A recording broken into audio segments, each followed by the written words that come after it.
Roldán Berenguer és el despatx d'arquitectes guanyador del concurs convocat pel Col·legi d'Economistes de Catalunya per projectar la seva nova seu a la plaça de la Gala Placídia. Per nosaltres sempre, en tots els projectes, és molt important l'aportació pública que fem amb el nostre edifici. I en aquest sentit el que hem proposat és reforçar molt aquesta relació de les parts d'aquest equipament, diríem, amb la plaça. El que fem són sales on els seus vestíbuls, els seus follers, els col·loquem com a balcons donant a la plaça. Espais, d'alguna manera, que estan també oberts a l'ús de la ciutat.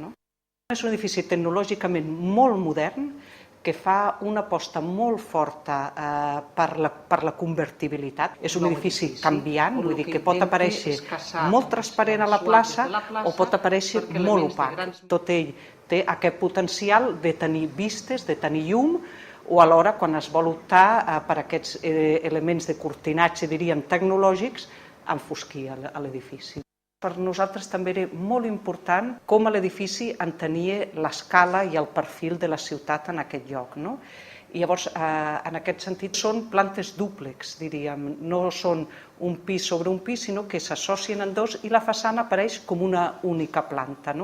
La singularitat de l'edifici i la seva voluntat pública són alguns dels trets valorats pel Col·legi d'Economistes a l'hora de triar el treball de Roldán Berenguer. És un projecte que s'insereix plenament en la remodelació del que serà la plaça Gala Placídia i, per tant, és un equipament que també oferim a l'entorn més immediat, que és el barri de Gràcia, però també a l'Ajuntament de Barcelona, a la ciutat de Barcelona. La nova seu, que ocuparà el solar que va quedar a la plaça després del tancament de les atraccions del Caspolino, oferirà al col·legi un espai més acord amb les seves necessitats.